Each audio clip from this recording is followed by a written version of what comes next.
You ever met someone who just sees the world differently? Like, you're both looking at the same sky, but they see possibilities, and you see pressure. You're listening to the same music, but it moves them to tears while you just nod your head. Why do some people thrive in chaos, while others crumble under routine? Here's the real question. Why are we all so different? Not in a superficial way. I mean fundamentally different, in how we think, feel, decide, remember, love, stress out, create, fail, grow, and live. Some people are born rebels. Some follow rules like it's their religion. Some love working under pressure. Others need peace and structure. Why? Is it genetics? Is it trauma? Is it society? Is it your birth order? Your culture? Your neurons? Let's peel back the layers. Because the truth is deeper and more surprising than most people think. This is the real science and hidden psychology behind individual differences. Let me tell you a story. When I was in high school, there were two kids in my class, Amir and Daniel. They were raised in the same neighborhood, same school system, same teachers. They sat next to each other in class. Same subjects, same lunch breaks. But they were completely opposite. Amir was organized, quiet, and always got his homework done days in advance. Daniel, total chaos. He'd forget we even had homework. But here's the kicker, both were smart, just in different ways. Amir could memorize pages in one sitting. Daniel, he'd challenge the teacher with out-of-the-box questions no one else thought of. And I remember thinking, how? How can two people grow up in almost identical environments and yet become so different? That question stayed with me. Years later, when I started digging into psychology and neuroscience, I realized we're all built differently, not just because of the external world, but because of a mind-boggling mix of genes, experience, culture, biology, and even randomness. And once you understand why we differ, you don't just understand others better. You start seeing yourself in a completely new light. So, let's break it down. 1. The genetics of you, born different. Let's start at the source, your DNA. From the moment of conception, your genes start shaping who you are. They determine your natural temperament, your brain chemistry, how sensitive you are to dopamine, serotonin, cortisol, the stuff that literally controls your emotions, focus, stress, and energy. Ever wondered why some people are naturally bubbly and others more withdrawn? That's not just personality, that's neurobiology. Take the sensation-seeking gene. Some people are wired to crave novelty and risk. Others, not so much. Or the COMT gene, which affects how quickly your brain clears dopamine. Fast clearers tend to be more chill under pressure. Slow clearers? They're more intense, often creative, but also more prone to anxiety. But here's the big mistake. People think genes are destiny. They're not. Genes load the gun. Environment pulls the trigger. Which brings us to the next big player. 2. Environment, the unseen sculptor. Picture this, two identical twins, same genes, raised in totally different environments. One grows up in a peaceful, supportive home. The other in a chaotic, abusive household. Guess what happens? Same raw material. Totally different outcomes. Your environment isn't just the house you grew up in. It's the tone of voice your parents used. The neighborhood sounds at night. The expressions on your caregiver's face when you cried. It's subtle. It's constant. And it shapes your brain. Studies on rats have shown that pups raised by more nurturing mothers end up with calmer nervous systems. The same happens in humans. Love literally rewires the brain. Ever heard of epigenetics? It's the science of how your environment can turn genes on or off. So maybe you were born with a gene for high sensitivity. If your environment nurtures that, you become empathetic, artistic, perceptive. If your environment stresses that, you might become anxious, overwhelmed, shut down. Same gene, different outcome. 3. Early experiences, the silent architects. What happened to you before you even remember matters. Those first few years? Your brain was under heavy construction. Billions of neurons firing, pruning, connecting. Every smile you saw, every fear you felt, every moment you were comforted, or left alone, left a mark. Were your emotions mirrored? Were you soothed? Or were you taught, directly or indirectly, that emotions are too much? That's where attachment theory comes in. Secure attachment. You trust people, you feel worthy of love, you're okay being vulnerable. Insecure attachment. You struggle with closeness, or you cling too hard. You don't feel safe, even in love. These patterns don't come from who you are, they come from what you experienced. And they don't just shape relationships.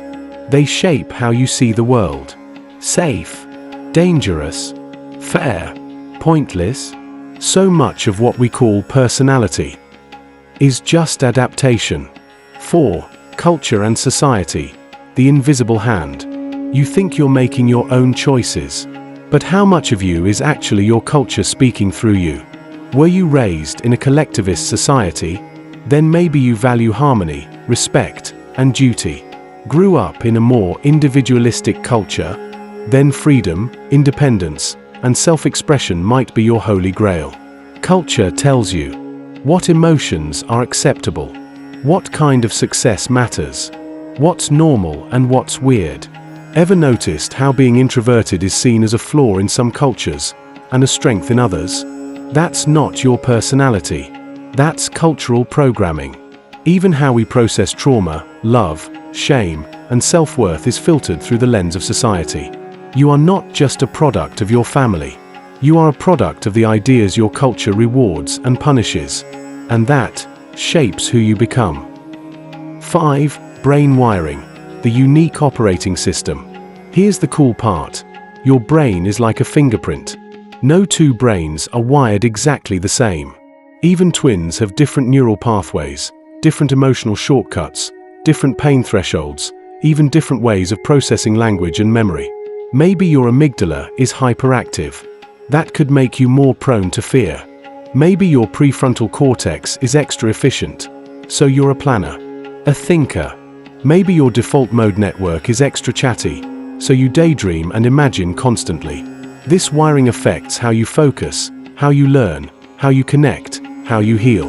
That's why school never works the same for every kid. Why one-size-fits-all therapy doesn't fit all. Your brain isn't broken. It's just uniquely wired. And knowing how it's wired is power. 6. Life choices and habits. The feedback loop. Here's the twist no one talks about. You also shape yourself. Every habit you build, every routine you follow, every belief you reinforce, changes your brain. Neuroplasticity means your thoughts don't just pass through your mind. They carve paths. You become the kind of person who thinks a certain way, reacts a certain way, because you've practiced it. If you avoid conflict long enough, it becomes instinct. If you reflect every night, gratitude becomes second nature. Your choices aren't just effects, they're causes too. Which means, you have the power to influence who you're becoming. Quick pause. If this video has already made you think differently about yourself, or about someone in your life, hit that like button. It helps more people find this kind of content. And if you're into deep, mind-bending psychology and real human stories, go ahead and subscribe. We drop new videos every week, and trust me, it only gets more real from here. Alright, back to it. 7. Motivation styles. Why we want different things. Some people wake up with fire. Others need a spark. Why? Because motivation isn't one size fits all. Some are achievement-driven. They thrive on goals, checklists, and crossing the finish line. Others are curiosity-driven. They don't care about goals. They care about exploration. Some are fear-motivated. Avoiding failure drives them harder than success ever could. Others are growth-motivated. They see challenge as a thrill, not a threat. This isn't just mindset. It's how you're built. It's how your nervous system processes pressure, risk, reward, and uncertainty. And here's the wild part. Your motivation style can evolve. With age.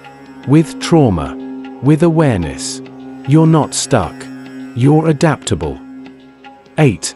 Emotional regulation, the calm or the storm. Two people walk into the same stressful situation. One shuts down. One problem solves. Why? Because emotional regulation is one of the most critical differences between people.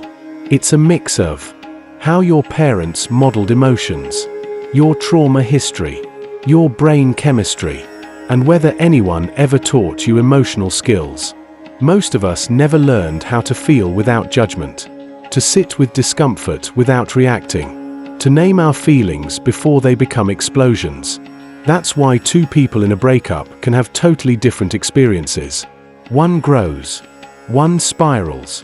It's not about being strong or weak. It's about how well you've learned to navigate your inner storms. 9. Flexibility versus rigidity, the psychology of adaptation. Imagine life as a river. Some people flow with it. Others build walls. Psychological flexibility is the ability to adapt to change, uncertainty, disappointment, and growth. Some people bend. Others break. This, too, is shaped by life experiences, role models, culture, and internal beliefs. The more flexible your thinking, the more resilient you tend to be. People who embrace both are and thinking, I'm scared and I'm excited, tend to thrive. Those stuck in black and white thinking struggle. This is one of the most underrated causes of individual difference. How much you resist change, or work with it. 10. Randomness, the great X factor. And then, there's randomness.